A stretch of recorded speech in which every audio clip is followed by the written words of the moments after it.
Hi, Tracy. Thanks for joining us. Hi, Lori. Hi, everyone. I'm so thrilled to leave these presentations for our audience here. We are going start to finish. We are doing walkthroughs, and the first one that we're starting with today is common setups. We're going to talk about the event, the bidder, and the website.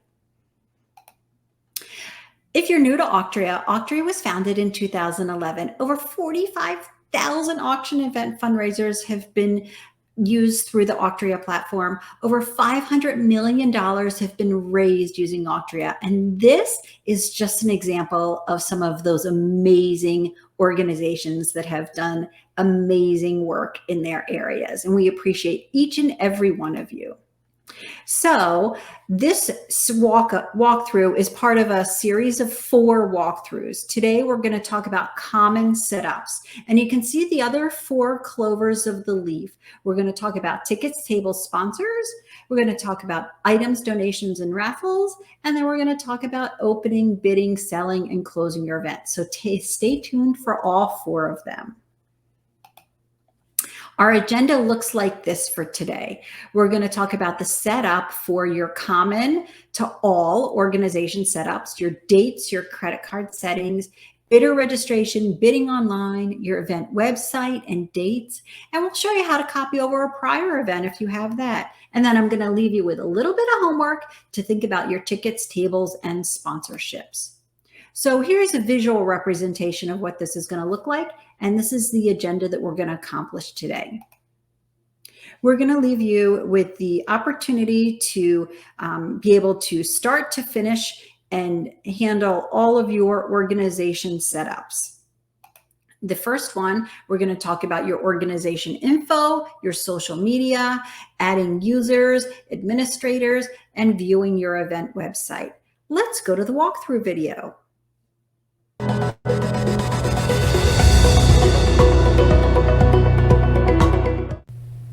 One of the first tasks that organizers want to do is set up their organization logo and social media. So I'm sliding down to organization, and then you can add in your social media. Use only the ones that are applicable that you're actually posting to. And you probably want to add a logo for your organization. So I'm going to drag and drop in an organization logo and upload it. It's that fast. Then you want to invite some teammates to help you with all this work. Click on users, click add user, and put in their email. Then you can choose a permission level for how much access you want to give those users to help you. Go ahead and take a look at our user guide for the specifics on that. Click save user, and they'll automatically get an email and be notified. Let's go over to the communications page. On the system emails, I want to show you what adding your logo looks like. So now on all your system emails, your logo will be listed at the top. Because in this demo, we want to show you what everything looks like start to finish. I'm going to show you what your social media now looks like on your website. Because we included it on that page, it will now be on your footer. And now let's move on to dates and talk about which dates are important and how you can load those into the system. You've got your event dates, and then you'll also add an image for your auction. You'll include your fundraising target. We're going to show you how to open and close your bidding times, as well as your website views. Your online bidding date will be vital because you want to make sure that's really precise. Let's go to the video. Got a walkthrough here.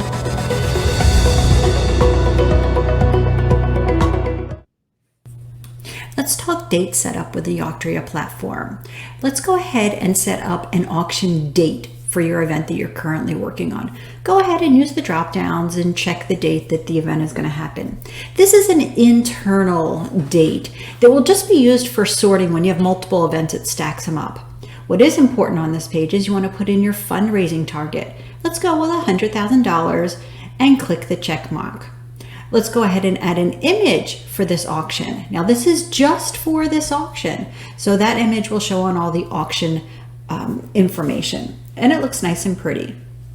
One of the other things I want to bring your attention to is online bidding.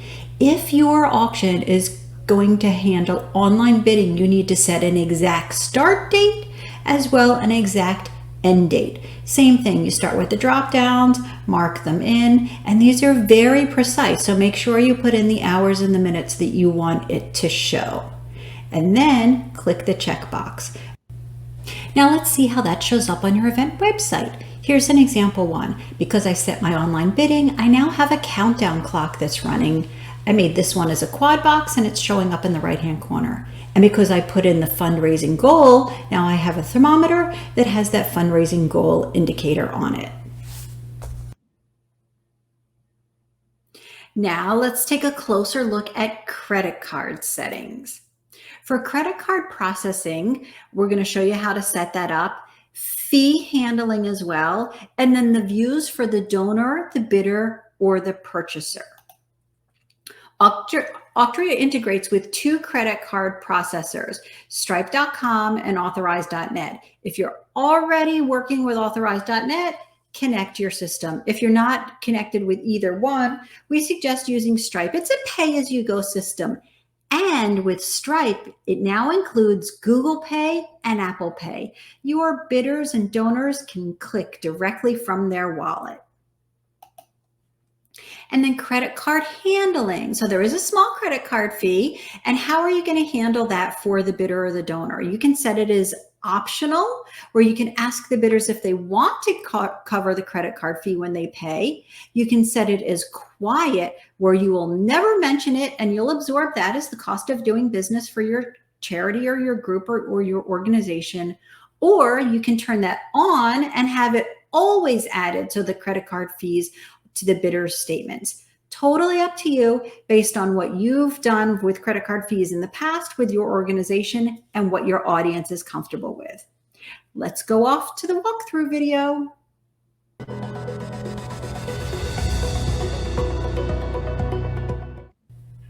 Auctria integrates with 2 credit card providers, Stripe.com and Authorize.net. If you're already using Authorize.net, go ahead and associate that with your account. If you're not using either one, we suggest using Stripe because it's a pay-as-you-go program. This will enable better bidder registration to final payments be completely streamlined throughout the bidding, donation, and collections process. Okay, let's put this into practice. You can access the credit card page either on the left through credit cards or in the middle with the green button that says credit cards. And like I said, you can either connect your Stripe account or your Authorize.net. If you're just new to Stripe, you can click on the Stripe button and it'll take you through a guided setup.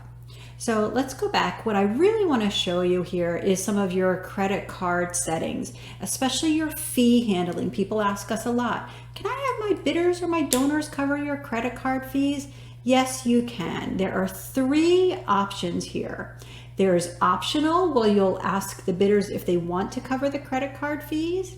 There's quiet, where you will never make mention of this, or added, where it's actually required for your bidders and participants to cover those fees. I'm going to go ahead and choose optional, click the green button to lock that in, and then let's flip over to the event website and see what that looks like for the outsider. So I'm going to go ahead and make a donation. I'm feeling generous, so I'm going to donate $300. I'm going to move to my checkout page, and you can see my donations are listed in there. Move to contact information, continue, and then as you scroll down, you'll see it says, you will be prompted for credit card when clicking the payment. Donate $10.04 to cover. I can click or unclick that because I made this optional on the previous page. Of course, they have to agree to the standard terms of use and then include their credit card information to move forward and make a payment. So let's move on to bidder registration settings. And I'll show you how that looks like from the bidder side also. I'm going to talk about the settings, and you need to have a bid sheet in order to bid if you're doing paper bidding. So I'm going to show you what that printing looks like. We're going to chat about hybrid bidding, and I'm going to talk about printing display pages with a QR code. Off to the walkthrough video.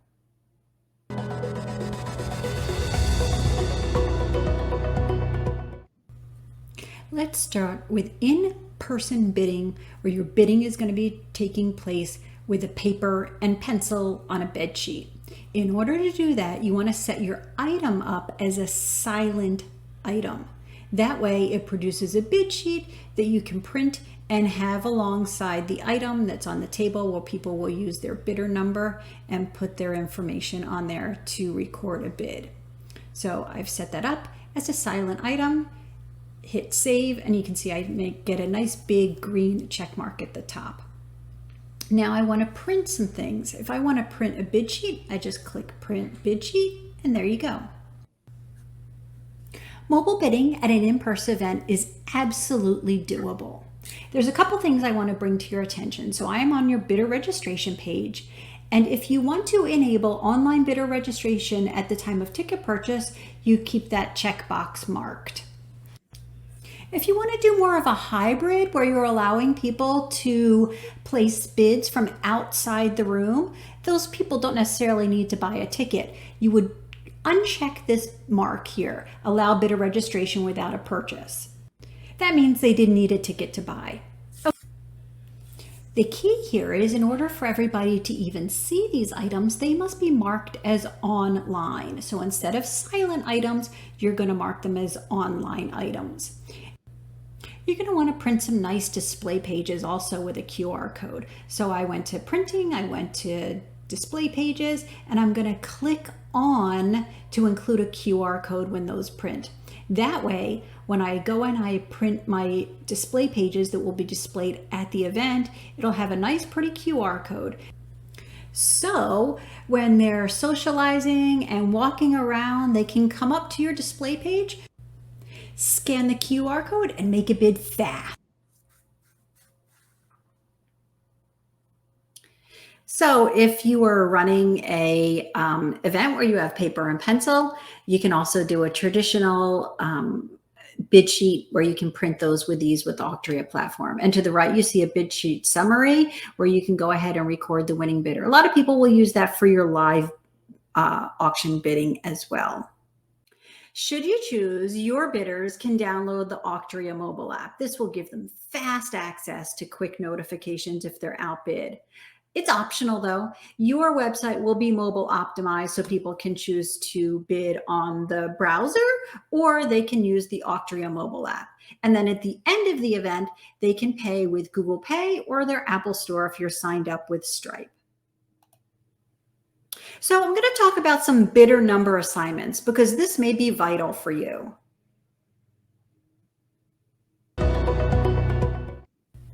Here's one more bidder configuration that I want you to take a closer look at. Under bidder registration, you can always assign a bidder number or not always assign a bidder number. Here's what that looks like in practicality. When somebody is checking in at the door, they already have a bidder number. You'll go ahead and check them in with the little green dot, and you'll be able to tell them their bidder number. Check the green dot and their bidder number. Then you can go ahead and send them an access code. If you have text enabled, it will go to their text. If they have email, it'll go to their email. Some organizations have fancy paddles and they don't want to give out bidder numbers until they're at the door. So you would choose never automatically assign a bidder number, because when somebody comes to the door, this is what they would look like. Everybody would have an empty bidder number. You go ahead and check in the person that you're working on. Suppose it's paddle number 180 that I grabbed out of the box. I'm going to assign that. I can check them in, confirm that their email address and their phone number are accurate, then send a bidder access code via email or text. So, of course, you can run an in-person event, but you can also run an online-only event with the Auctria platform. And let's talk about some of the online bidding settings that you may want to take a closer look at when you're running exclusively online, or you're going to try to do a hybrid. So we're going to talk about online bidding setup, max bid, bid extension, and there's two parts to that. There's a trigger window, and a window for the bid extension. And I'm going to show you what the bidder sees and what the bidder receives in terms of an email. So the online bidding period is really important that you set that up, and you'll access that through your online bidding area. And then you can do online bidding with the Auctria platform. It's easy, and your website will be mobile optimized so that people can either do it on their computer, a tablet, a mobile device. It looks really good on any of those. Let's go to the video, the walkthrough.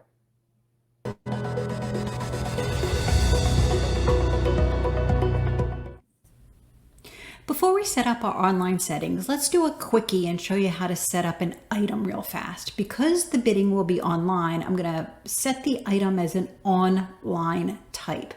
You go ahead and put in the description, value, starting bid, and a bid increment, and then of course include a nice photo. Save that. Because now I really want to show you the good stuff. This is where you can set your online bidding information. You'll want to set a start date and an end date. That's pretty easy. Set in the date. Now you want to take a look at the pieces where you can mark in who can bid and what they need to bid. And then the bidding behavior. This is where you can really boost your online auction income. You can enable maximum bidding, or proxy bidding, some people call it. I'm going to mark that yes as on by default. And then I'm going to come down a little further on the same page and look at the bid extension rules. This means if somebody puts in a bid at the very last minute, it will keep the bidding open on that item for the set period of time that you select. So I did a bid extension trigger of 10 and a 10-minute window. So let's see what this looks on the website. I'm going to click auction. I have the one item, the donut shop I just loaded. I need to sign in to register. We need to know who you are. I happen to have an access code, so I'm going to pop that in here, sign in. And then I'm going to go ahead and bid $70 on this with a max bid of 90. I'm going to let the system rebid if somebody comes in and tries to outbid me. So I get confirmation that I have the current highest bid on the gift card for the donut shop. I can see my bid successful here with a green banner. If I go into my email, I'll see that I got an email confirmation also that notifies me that I am the current highest bidder. And if I get outbid, I get a follow-up email on that as well.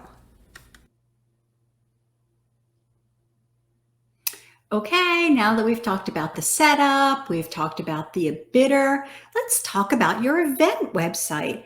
Every Auctria event has its own event website, and you can make it look and brand to match your event, your organization. We're going to talk about event website creation in the next video, template preview and usage, setting up the URL, as well as a QR code. Let's go to the walkthrough.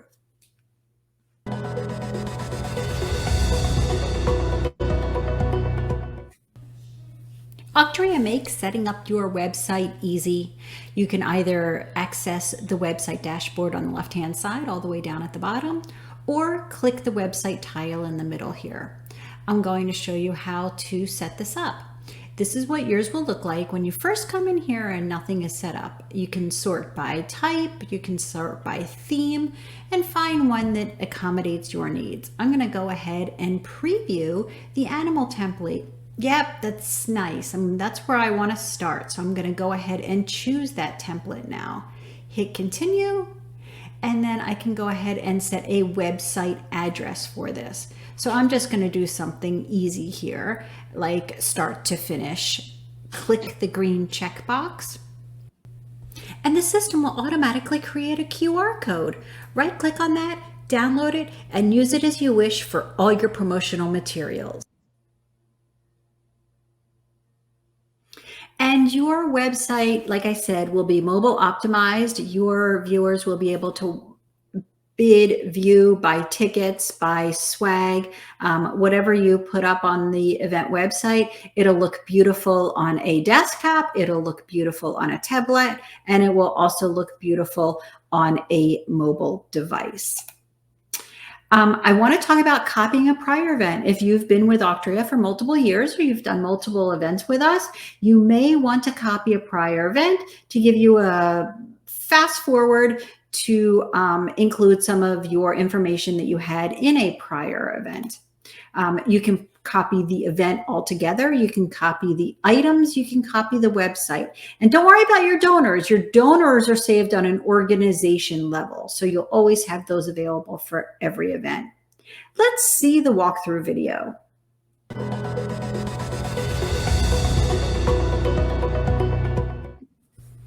If you run a prior event with Auctria and you want to copy that auction, you can do so. Click on Auction, Copy Auction, and then you'll set an auction name and a date. And then as you go through the rest of the options here, you can include or exclude what you want to copy over.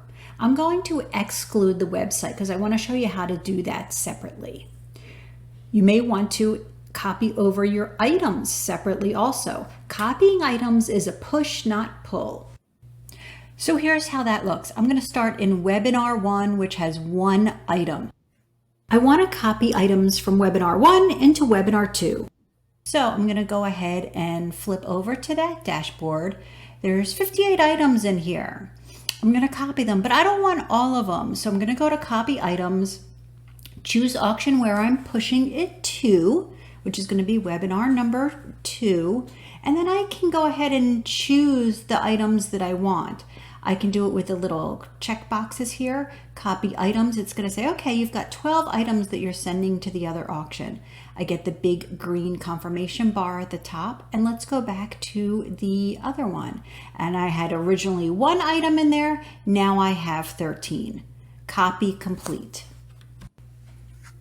If you decide later you want to copy in your website, that's easy also. That's an export and an import. So let's go ahead again and start with my first event. Hit export on the website. I'm going to throw it onto my desktop so I can find it again real easily. Flip over to the other one that I want to import it into. Quickly click the import button, drag drop, and then my website looks exactly how it did from my previous event. The only thing that's missing is my countdown clock because I haven't set that yet. You'll make that update on your dashboard. So I want to take this opportunity to talk about tickets for admission. And this is for a future walkthrough, but I want you to take these things into consideration so that you'll be ready for the next walkthrough that we're talking about. I want you to think about your tables, your tickets, and your sponsors and discuss this with your team. What kind of ticket offering are you going to have? Are you going to have single or multiple tickets? Do you want to do early bird sales? And will you include sponsorships? And in those sponsorships, will those include tickets? Will it be a full table? And where there'll be guests? You can set your quantity of seats available as well as your meal choices when it gets to the tickets section. And I also want you to realize that you can practice this. Within the Auctria platform, if you go to auction, you can create a test auction. And that way you can really get used to using the system. You can share it with the rest of your volunteers and your team so that you can be acclimated and have appropriate expectations for when your event is actually live. And you can view all 4 of our walkthrough webinars. Like I said, this is the first of 4. This was the one on common setups. We have tickets, tables, sponsors next, items, donations, raffles, and then open, bid, sell, close. And each of those have their own walkthrough videos that go along with the content. Hey, Tracy, you want to tell us about the Auctria launch? Thanks, Lori. Yes, we have a couple of add-on products. We have Auctria Launch and Auctria Assist. Now, Launch is a great service where our Auctria specialists will help you with your event setup to ensure your event runs smoothly. It's designed for those who want to leave the setup to our Auctria team. It includes 3 video calls and ongoing chat support, and it also includes in that the review training call if you'd like before you go live. We also have Auctria Assist, and it's a single 45-minute video call, that you kind of can do a la carte, and you can ask questions of our Auctria specialists who will provide the answers. We'll share screen, and we can look specifically at your event. You can also ask some training questions on that call as well. Awesome. And stay in touch with us. Auctria is very social. On Facebook and Twitter, we post regularly if you want to see current events that are going on. Twitter's usually the best way to see that. Go through our profile. And I always say our Facebook group, Auction Team Talk, is the nicest page on Facebook. People like you are hanging out there. They're running their auction and event fundraisers. We have event planners and auctioneers that chime in as well. You can always email us, hello@auctria.com. And like Tracy mentioned, you can always add on launch to your emerald or your diamond plan. Tracy, give us your final words. Wow, it's been a great time together, and we hope you can make our other walkthrough webinars. We look forward to seeing you. And always, we hope you crush your fundraising goals, and we really hope you have bids that soar. Thanks.